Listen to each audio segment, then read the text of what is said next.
अस्सलाम वालेकुम दोस्तों, मैं हूं रियाज शेख और आप देखते हैं TNN 24 न्यूज चैनल में। दोस्तों आज मेरे साथ हिंदुस्तान के मशहूर कव्वाल जिनका नाम है हबीब अजमेरी। वजूद चाहो फरिश्तो दम में रख देना, चराग दिल मेरा ताके हरम में रख देना। मगो नजूब मुझे एक नात लिखनी है, तमाम रोशनी लाकर कलम में रख देना। मगर ज़मज़म को सरो तस्नीम नहीं लिख सकता, या नबी आपकी ताज़ीम नहीं लिख सकता। मैं अगर सात समंदर भी निचोड़ूं राहत, तो आपके नाम की एक मीम नहीं लिख सकता। अब मुझे बताने की तो ज़रूरत नहीं है क्योंकि आपने सुन लिया है और पहचान भी लिया कि कितना बड़ा नाम है भारत का, जिन्होंने कई कव्वालियाँ गाए। 1500 कव्वालियों को अब तक इन्होंने गाया है और देश और दुनिया में अपना नाम लेकर आए हैं। आइए देखते हैं कि कौन कौन सी इन्होंने कव्वाली गाए हैं। एक है सबसे फेमस जो है बनी बनी रे जोगन ताश पिया की जोगन, अल्लाह जानता है मोहम्मद का मर्तबा, अपने माँ बाप का तू दिल ना दुखा दिल ना दुखा, माँ तेरे दूध का हक हमसे अदा क्या होगा, ये संदल है ताज वाले का, सफ़ेद सफ़ेद घोड़े पर सवार मेरे बाबा ताजुद्दीन। और गज़ल भी इन्होंने गाया है जो अचलपुर में काफ़ी फेमस भी हुई थी, तू बेवफा हो जाएगा सोचा भी ना था, उम्मत के लिए हाय दिन पर लूट गए करबल से, ख्वाजा महाराजा मोइनुद्दीन चिश्ती, मैंने पाया है तुम्हें सबसे किनारा करके।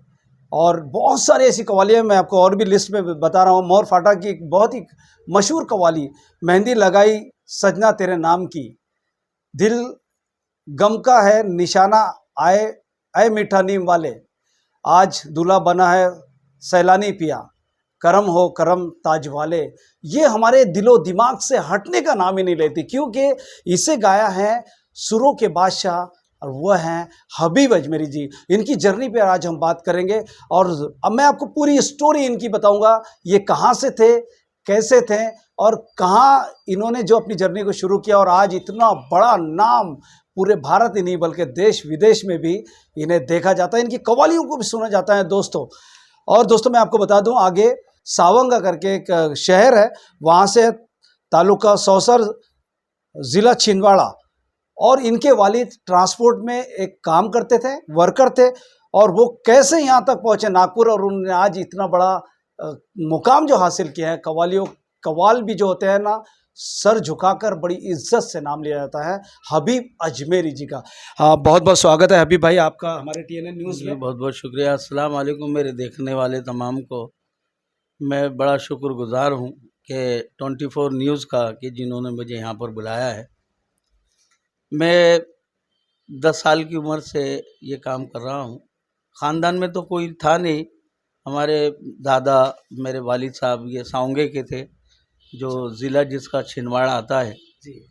तो एक छोटा सा गांव है, वो गांव छोड़ के फिर वो लोग नागपुर आ गए, शतरंजीपुरे में रहते थे। मेरी पैदाइश वहीं पे हुई शतरंजीपुरे में। फिर जब मैं 10 साल का हुआ तो हमारे मौलवी महबूब मियाँ वो मिलाद पढ़ते थे, तो उनके साथ में मैं भी। अच्छा, वहीं से शौक लगा आपको? हाँ, वहीं से शौक़ लगा, मिलाद पढ़ने के लिए मैं वहाँ से जाता था। अच्छा। उनके साथ में फिर मिलाद पढ़ते पढ़ते फिर मैं नात पढ़ने लगा।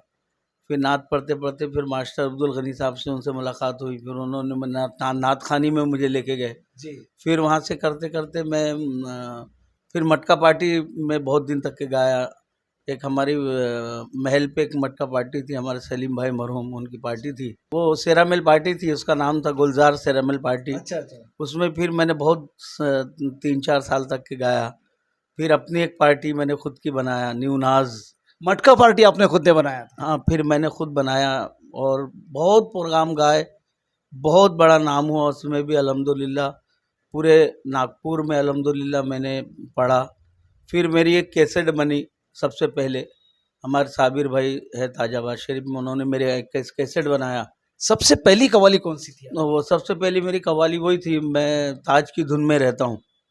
सबसे पहला मेरा कैसेट वो बना जिसमें मैं ताज की धुन में रहता हूँ, और बहुत सारे कलाम थे उसमें, और ताज पिया लो सलाम हमारा है, और ता क़यामत रहे साकी तेरा मैं खाना, और मेरे मुर्शिद पिया ये तेरा मैं कदा जो खुला तो खुला का खुला रह गया। ये तमाम चीज़ें मैंने उसमें गाई। फिर दूसरा कैसेट मेरा ताज सखी का दर कलंदर बना, और फिर तीसरा कैसेट मेरा जो था तो वो बनी बनी जोगन ताज पे की जोगन, जिससे वहां से तो पूरा हंगामा ही मच गया पूरे देश में। फिर उस कलाम से और उससे फिर मेरा पूरी दुनिया में नाम हुआ। बहुत ज़्यादा वो कैसेट चली हर जगह, आज भी लोग उसको सुनते हैं, आज भी मुझे फरमाइश आती, मैं लोगों को सुनाता हूँ। और ताज पिया की जोगन से फिर मैं कव्वाल बन गया, फिर कव्वाली दुनिया में आया। फिर मैंने बाकायदा हमारे पहले मैं शागिर्द हुआ हमारे शाह फौजुल मुबीन साहब से, फिर दोबारा उनकी इजाज़त से मैंने शमीम अजमेरी से फिर शागिर्द हुआ, फिर वहाँ से मेरा नाम हबीब अजमेरी हुआ। पहले शौक था, अब ज़रूरत बन गई। हाँ, पहले शौक था, अब ज़रूरत ज़िंदगी हो गई। अब पहले तो शौक ही है, आदमी गाता है, मगर बाद में ज़रिए माज बन जाता है वो।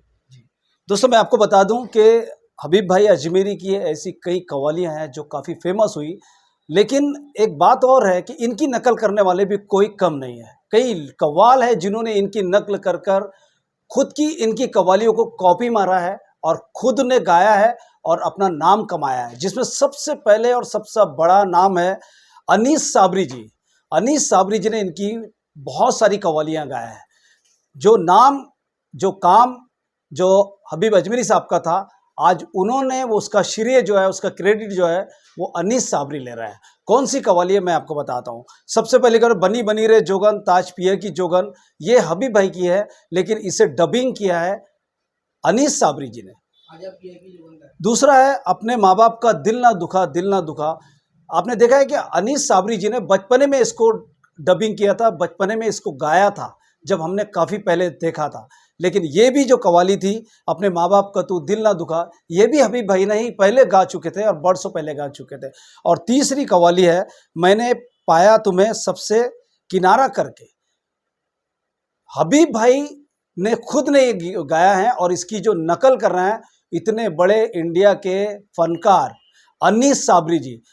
हबीब भाई, जो लोग आपकी डबिंग करते हैं, आपकी कव्वालियों को दोबारा गा लेते हैं, जैसे कि अनीस साबरी जी, आपकी 3-4 कव्वालियाँ उन्होंने गाया और काफ़ी फेमस भी हो रहा है, क्या आप इस पर कोई एक्शन नहीं लेते?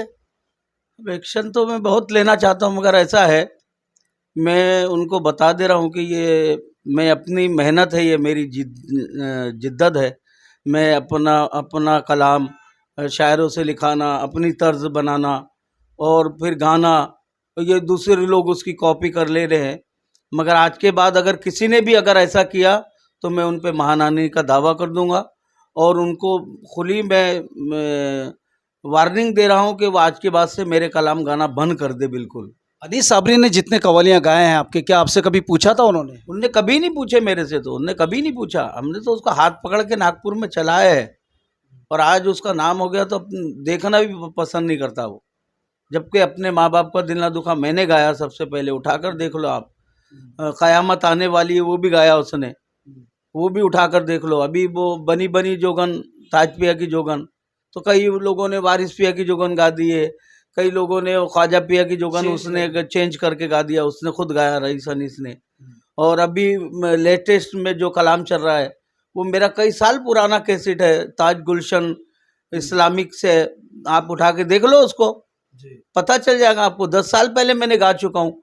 राग वही है भैरवी में, उसने तर्ज को थोड़ा चेंज किया। मैं गा के भी बताता हूँ आपको कि मैंने गाया उसको किस तरह से गाए थे आप? गा के मैंने उसको तर्ज में गाया था। मैंने पाया गे तुम्हें सबसे किनारा करके, मैंने पाया गे तुम्हें सबसे किनारा करके, मैंने पाया कि तुम्हें सबसे किनारा करके, मैंने पाया कि तुम्हें सबसे किनारा करके, तुम बनाते हो ताज वाले, तुम बनाते हो मुकद्दर को इशारा करके, तुम बनाते हो मुकद्दर को इशारा करके।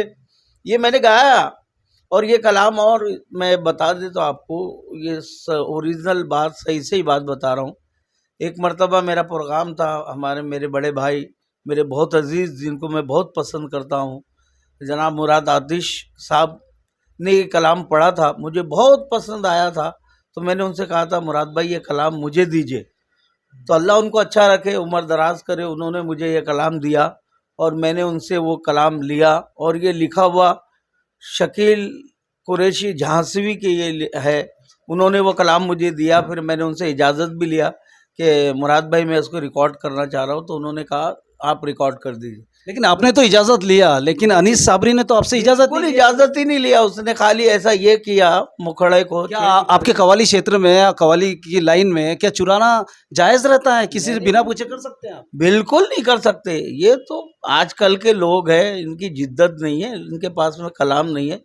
लौंडे लपाड़ी गाने गा रहे, स्टेज पे कव्वाली को तमाशा बना के रख दिया। ये बुजुर्गों की ग़िज़ा है, ये बुजुर्गों की ग़िज़ा इन्होंने, यानी ये बुजुर्गों की जो इबादत है उसमें इबादत नहीं बल्कि वो ऐसा हो रहा कि कव्वाली सुन के लोग, पहले लोग इससे इबरत हासिल करते थे, अब तो नाच गाने वाले बन रहे, नाचने वाले बन रहे, खाली नाच रहे उसमें, मगर कोई अल्लाह रसूल की मोहब्बत नहीं है उनके दिलों में। क्या कहना चाहते हैं अनीस साबरी को हमारे TNN न्यूज़ की पूरी मंच से, ना स्क्रीन से क्या कहना चाहते हैं, क्या मैसेज देना चाहते हो? मैं मैसेज यही देना चाहता हूँ कि भाई आप किसी का मत गाओ, आप बहुत बड़े कव्वाले, अल्लाह आपको और नवाजे, आपको और तरक्की दे मौला, मगर किसी का मत गाओ। और गाओ तो नाम ले उनका, मगर आप किसी भी कव्वाल ने गाया तो मैं उन पे दावा कर दूंगा महानानी का। तक के कितने कव्वालों ने गाए थे? मैं तो समझता हूँ कई लोगों ने, अब नाम नहीं लेना चाहता मैं, बड़े मोहतबर है, हिंदुस्तान के बड़े माने हुए फनकार लोग हैं वो, उन लोगों ने अल्लाह जानता मोहम्मद का मर्तबा गाया।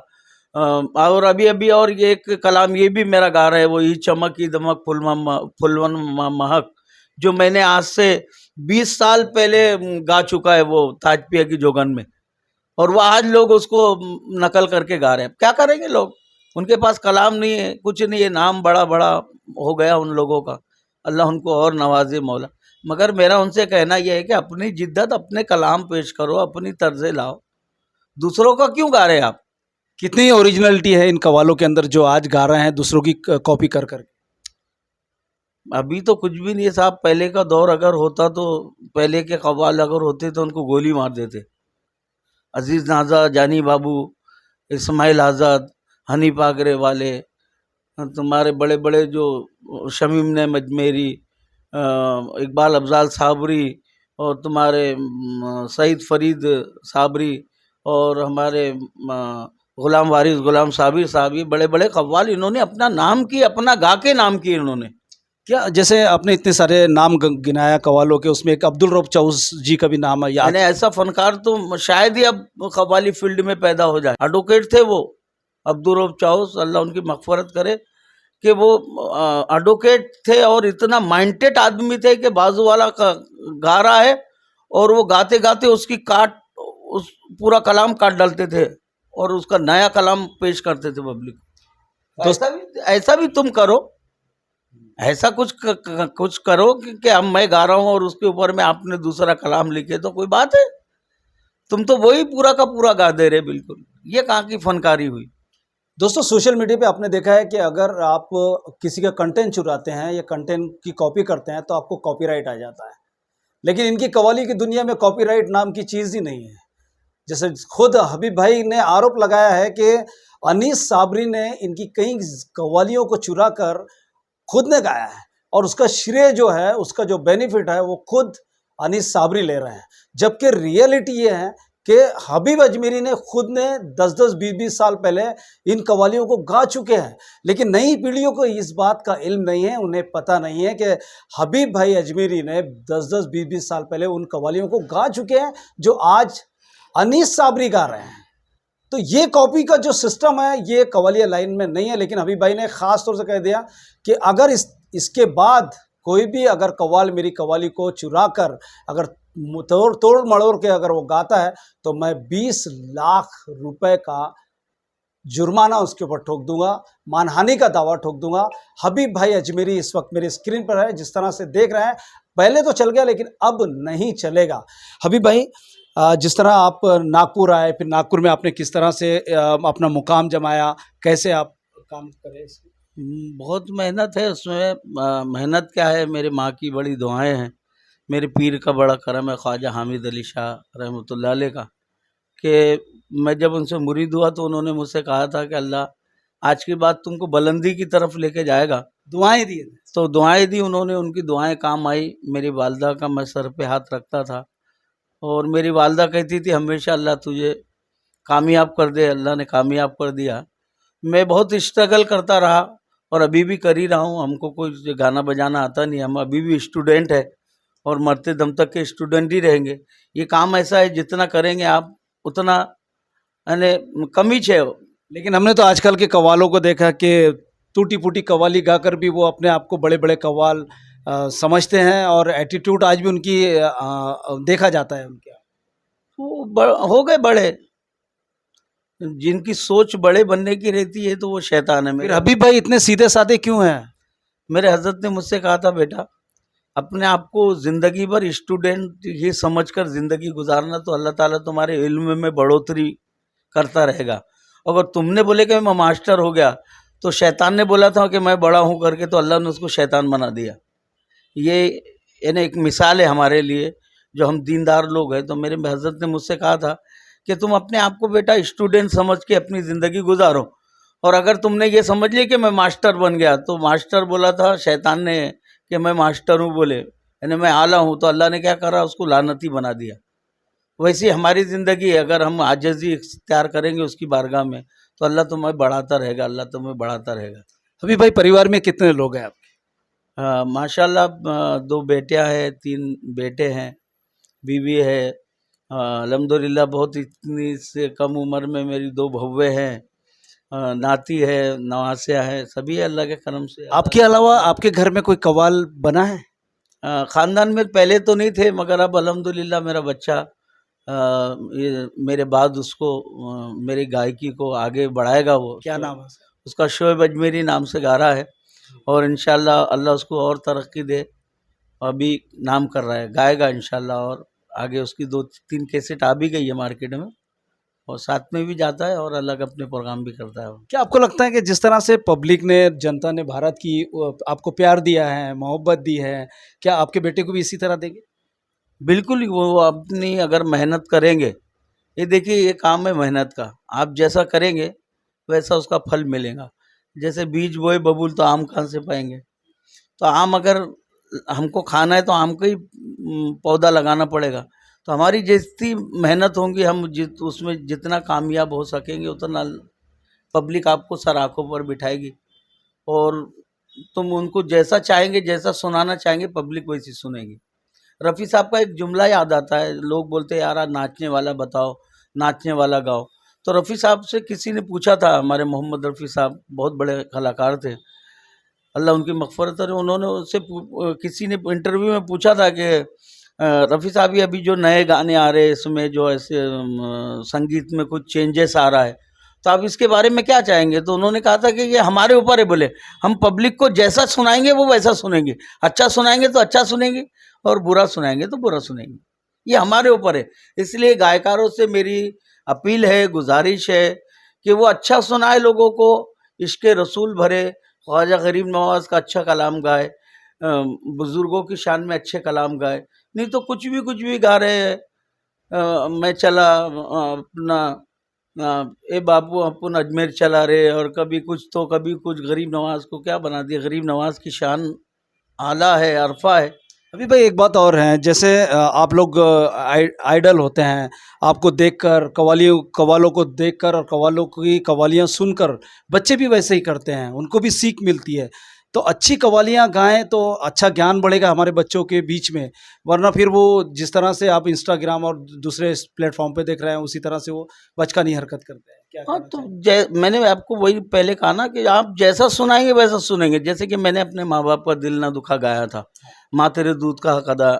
आज भी मैं गाता हूँ तो यकीन मानिए एक अल्लाह बेहतर जानता है, एक पब्लिक के पे एक रिक्कत सी तारी हो जाती हो है, जाए 2 कड़ियाँ हो जाए। तो वो रोने लगते हैं। मैं सुनाऊंगा आपको, रोने लगते लोग, पूरी पब्लिक रोने लगती है।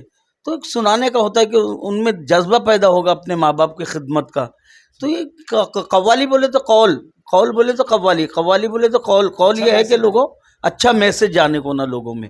गरीब नवाज ने ये हिंदुस्तान में कव्वाली इसीलिए लाई थी कि इससे इश्क मोहम्मदी पैदा हो, लोगों को कौल मिले, अच्छी अच्छी बातें सीखने को मिले।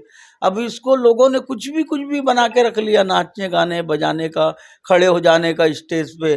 तुम बोलो तुमको माँ की कसम है, तुम्हारे को तुम्हारे बाप की कसम है, तो फला वली की कसम है, हाथ उठा के बोले। ये क्या है ज़बरदस्ती का, क्यों नौटंकी कर रहे भाई? कव्वाली है, कव्वाली करो, उनको इश्क इश्क सिखाओ, उनको आदाब सिखाओ, इश्क मोहम्मदी सिखाओ, माँ बाप का की खिदमत करने का कोई सलीका सिखाओ। तुम नाच रहे तो वो भी नाच रहे, तो तुम क्या सीख रहे हो और तुम क्या सिखा रहे? खबरे के लिए क्या कर रहे? अज दुनिया मजरतुल आखरा। ज़्यादातर अनीस साबरी की कव्वाली में हमने देखे डांस बहुत होता है वहाँ पे। हाँ होता ना, मैंने कहा ना, अज दुनिया मजरतुल आखरा। ये दुनिया आखिरत की खेती है, यहाँ जैसा बोएंगे ना वैसा पाएंगे। आप पैसा कमाने के लिए कव्वाली मत गाओ, पैसा कमाने के लिए तो पैसा बहुत कम देता अल्लाह ताला, मगर इसको कम से कम मेरे हजरत ने मुझसे ये कहा था कि बेटा तुम इसको ये जहन में रख कर गाना कि तुम इससे लोगों को नसीहत दे रहे हो, लोग नसीहत सीखे तुम्हारे से, और तुमसे जो है तो कुछ इश्क मोहम्मदी लोग पैदा हो जाए, उनको देखकर माँ बाप की खिदमत करना आ जाए, तो वो कव्वाली है। नहीं तो हो फिर जाए कव्वाली है। एक 2 कड़ी हो जाए अपने माँ बाप का नहीं दिल। तो फिर कव्वाली नहीं है वो, फिर डांस होंगे, फिर यानी आजकल तो हो भी रहा है माज़अल्लाह। अभी और हमने यूट्यूब पे अभी कुछ देखा है, इतना गंदा गंदा गाना बजाना होता है कि उर्सों में हो रहा है और लोग करा रहे हैं। मैं तो उन लोगों को भी बोलता हूँ कि जो कमेटी के लोग हैं, वो लोग दरगाहों पे ऐसा प्रोग्राम करा रहे हैं, और फिर बोल रहे हैं कि यार हजरत है यहाँ पर, सुनते हो? हजरत तुम जिस जिस मज़ार पे कव्वाली करा रहे हैं, उनसे उनको सुकून मिल रहा है कि ईज़ा पहुँच रही उनको? वो तुमको दुआ दे रहे कि बद्दुआ दे रहे? बेइज्जती हो रही है। अरे तुम बुजुर्गों के आस्थानों पे इतना गंदा माहौल, इतनी गंदी कव्वालियाँ गा रहे हैं, तो क्या असर पड़ रहा है? क्या क्या मैसेज मिल रहा है? बुजुर्गों ने, बुजुर्गान दीन ने अल्लाह अल्लाह और उसके रसूल की मोहब्बत में अपनी ज़िंदगी गुजारी। मैंने अपने बचपने में देखा, जब कव्वाली होती थी ना, तो वो कई लोग जो है अपने सर पर कपड़ा रख के, अपने सर को ढक कर भी कव्वाली सुनते थे।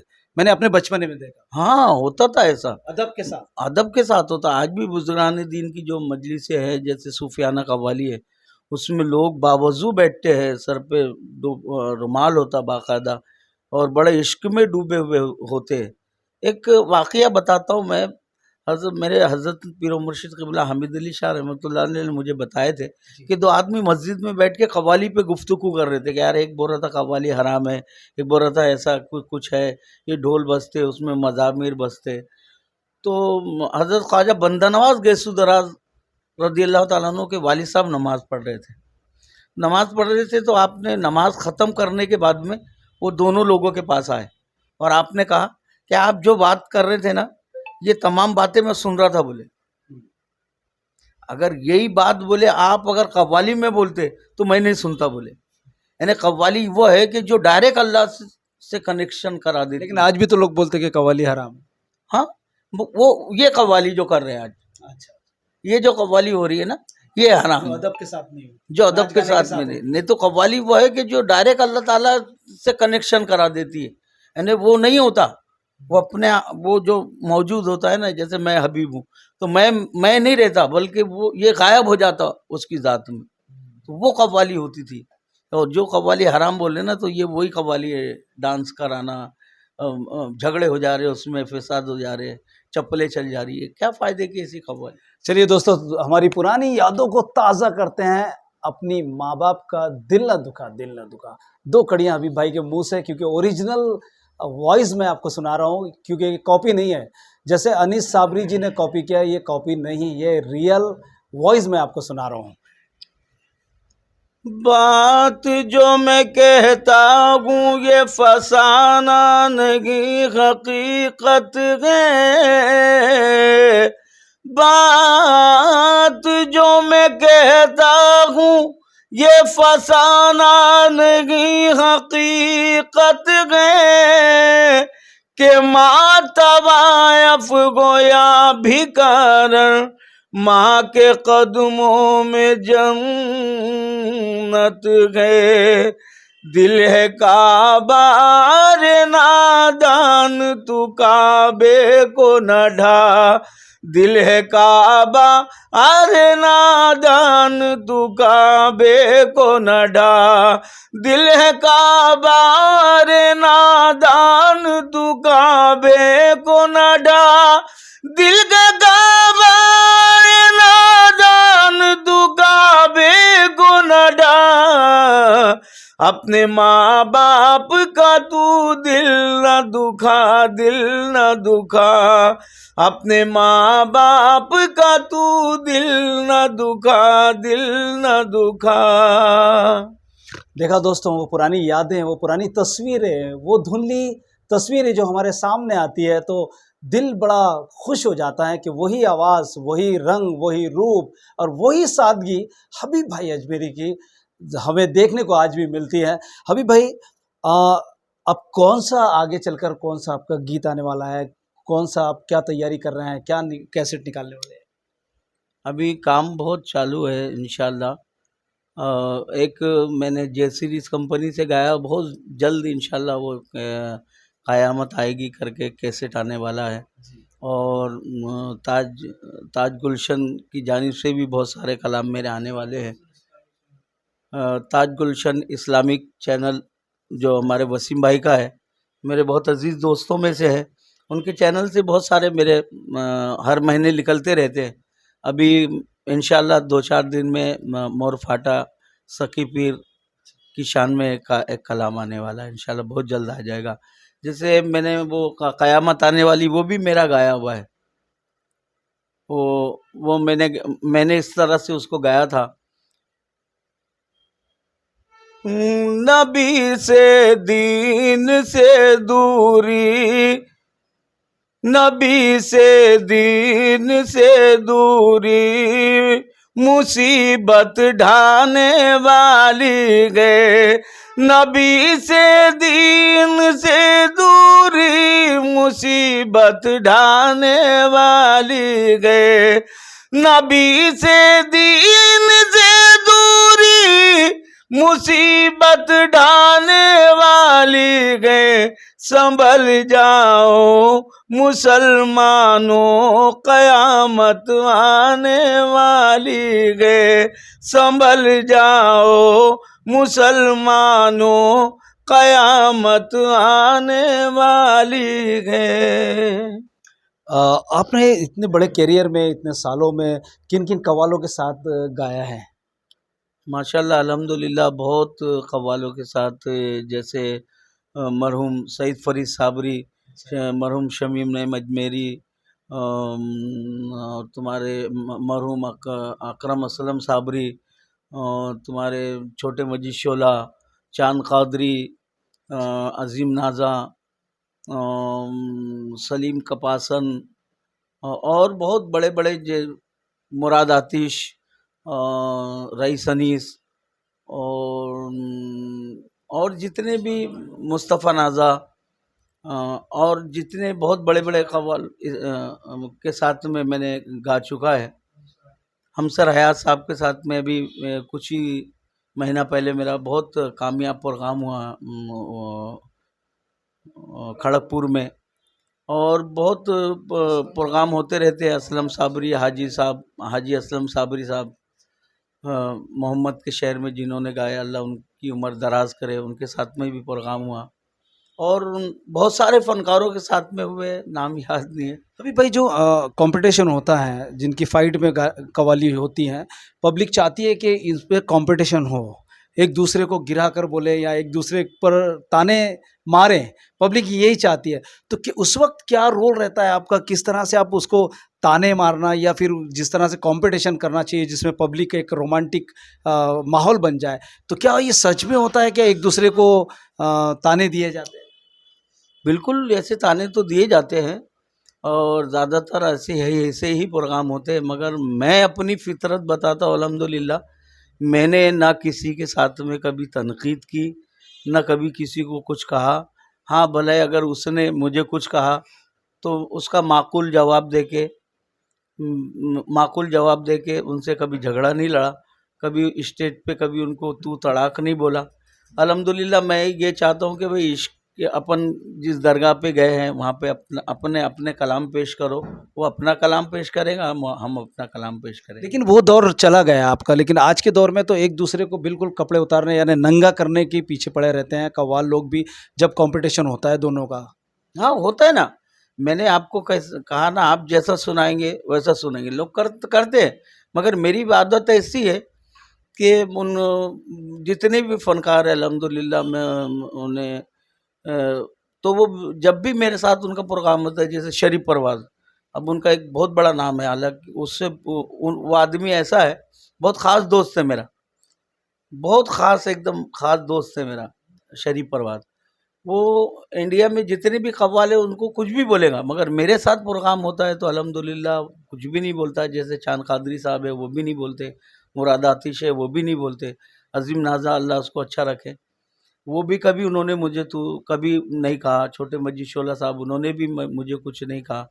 और कई लोगों के साथ में मेरे प्रोग्राम हुए, मगर उन्होंने कभी मुझसे यानी तू तड़ाक से बात नहीं की और कभी यानी मुकाबला सरी का कभी नहीं किया। अभी भाई पहले रात रात भर कवालियाँ होती थी, टाइमिंग की कोई पाबंदी नहीं होती थी, रात भर लोग सुनते थे, अपने घरों से बिछाने के लिए लाते थे। कुछ लोग तो ऐसे होते थे कि वहीं सो जाते थे कवाली हाँ, सुनते सुनते ही। होता था। तो बिल्कुल। वो एक जो माहौल था पहले का, वो काफ़ी अच्छा माहौल था। रात भर शौकीन लोग जो है वो बैठे रहते थे आप लोगों के सामने और कवाली का लुत्फ़ लेते थे, मज़ा लेते थे। लेकिन अब 10 बजे के बाद से कवाली बंद हो गई, क्या कहना चाहते हैं? नहीं, वो महाराष्ट्र में है कुछ कुछ जगह, मगर वैसे आज भी प्रोग्राम होते हैं रात भर। यूपी में होते हैं, तुम्हारे गुजरात में होते हैं। अच्छा, उधर रात भर होते हैं? हाँ, उधर रात भर होते हैं। खाली महाराष्ट्र में कुछ ऐसी जगह है जहाँ पे 10 बजे तक होते हैं, बाकी हर जगह रात भर होते हैं। अच्छा, और लोग सुनने के भी लिए आते हैं और बहुत ज़्यादा सुनने के लिए आते हैं। अब तक की कौन-कौन से पुरस्कार मिले आपको, अवार्ड अब तक के कौन-कौन से मिले? बहुत सारे अवार्ड हैं मेरे पास में।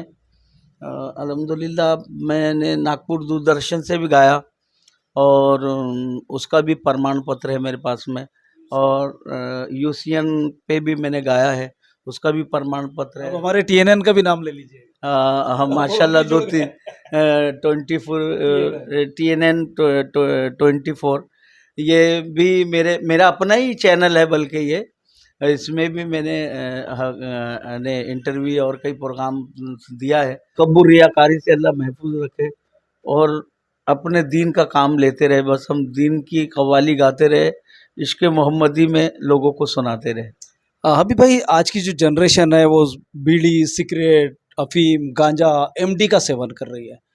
क्या एक मैसेज देना चाहते हैं, क्योंकि आपको सुनते हैं, बच्चे भी सुनते हैं, आपकी बात को ज़रूर मानेंगे। मैं तमाम नौजवान दोस्तों से गुजारिश करूँगा कि ये बहुत अनमोल ज़िंदगी अल्लाह ताला ने हमें दी है।